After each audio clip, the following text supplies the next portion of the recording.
here. Let me pick you up. Let me show you how I'm going to take you deep into the valves. This is why we got our headlight. Because today we're working in the dark at this basement, at this undisclosed location.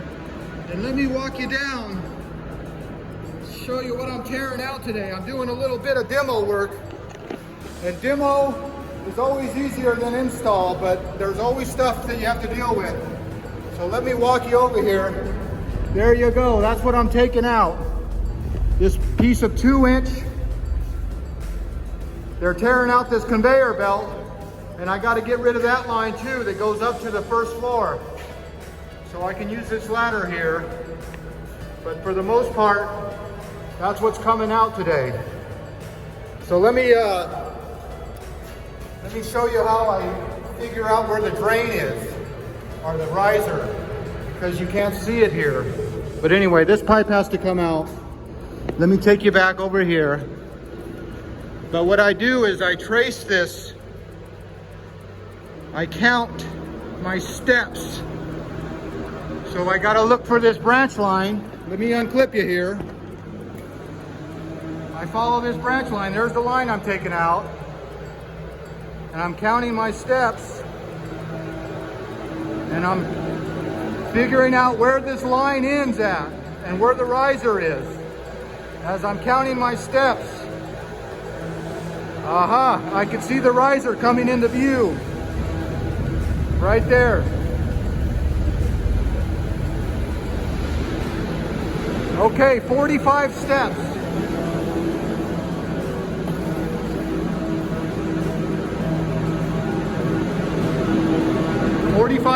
That's how I'll find that up there. All right, let's open this up.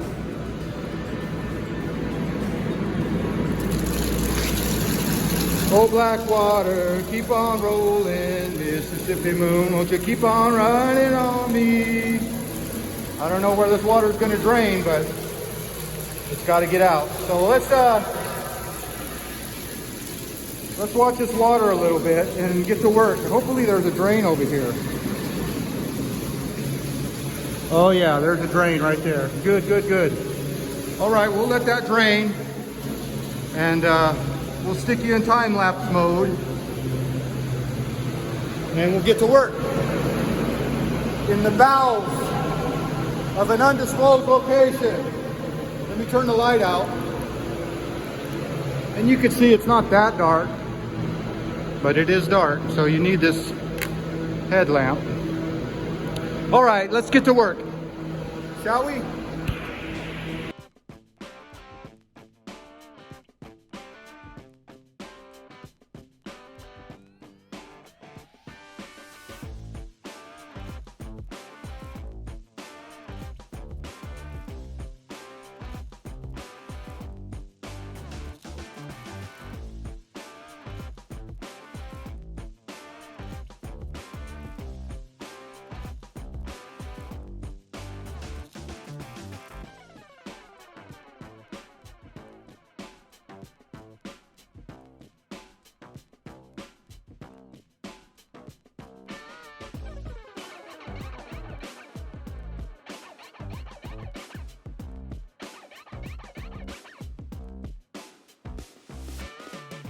Okay, I turned on the water, and the first thing you do when you turn on the water is you make haste, or don't make haste, and you run to the work. You never know what's leaking or what's not leaking, but we're gonna run down here, and you always want to look at your work. Even though you know you got everything plugged off, you never know.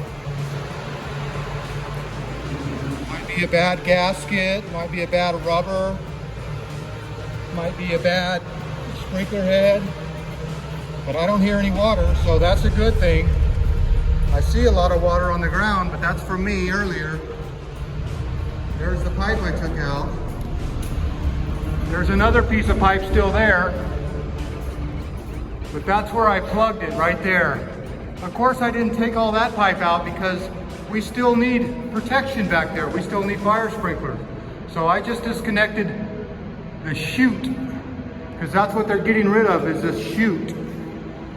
Shoot! I forgot something. I forgot to take those hangers off, but they can do that.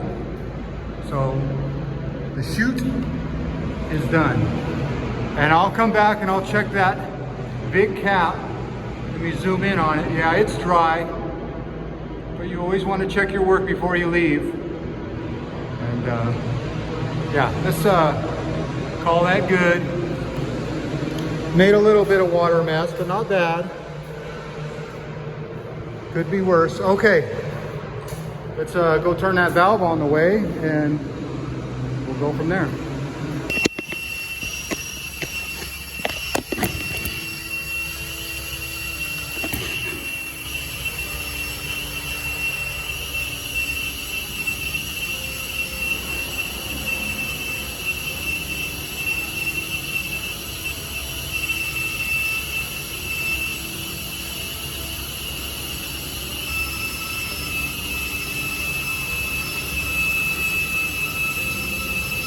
Well, howdy ho, good neighbor. As you can hear, I'm filling it up. That's right, I'm filling up the fire sprinkler system right now. It makes that loud pitching squeal, which is a good thing, but as you can see, I had to close each control valve because I want to keep the pressure at 143 or whatever, I guess 133. Yeah. None of these have check valves in it. So whenever I fill this system, all this pressure drops because the water goes down and then it fills up this. So right now I'm filling all the sprinkler system out of the underground with those valves closed, and there's a fire pump somewhere on this job. The jockey pump will fill that up to 133 or whatever, and then I can open them all up without, because the flow switches on all these want to go again because they're all filling again after so it's a little trick here. But the trick is to open all those up before you leave. You don't want to leave anything shut. So, all right, well, you hear the high pitch is gone. Yeah, you can't hear it anymore. Yep, and you can hear that water rushing through there. Listen.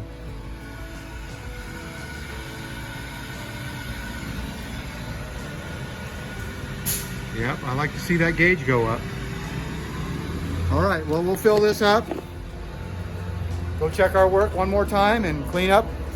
Off to the next one. And to the next one, and to the next one. All right.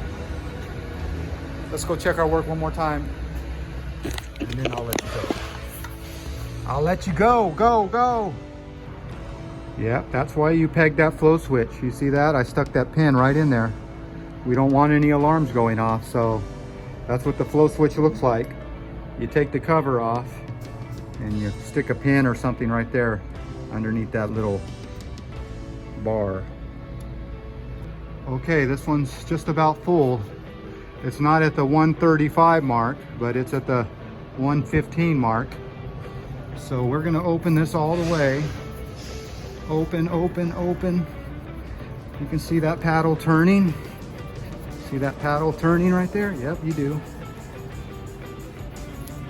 Turn that to where this valve won't turn anymore. Right there. And you can see it says open. You see that? And if this thing is this way, it says shut. So we can unpeg that flow switch. As soon as that gets to climb up to the 135, we want them the same. And then I will unpeg the flow switch because I don't want any strobes going off. All right, let's go check our work. Check it, check it. Okay, all the pressure's back on, and it looks like there is a little drip there, but it's not dripping. So that's just probably water from the cap. So anyway, we are good to go. That piece I left up there because I don't have a ladder, but anyway. There you go, one little demo done. Well, as always, I want to thank you again for coming along with me on these shoot adventures. That's right. That is a shoot, right? So anyway, you know the drill. Peace. love, and all that hippie jazz. Shoot!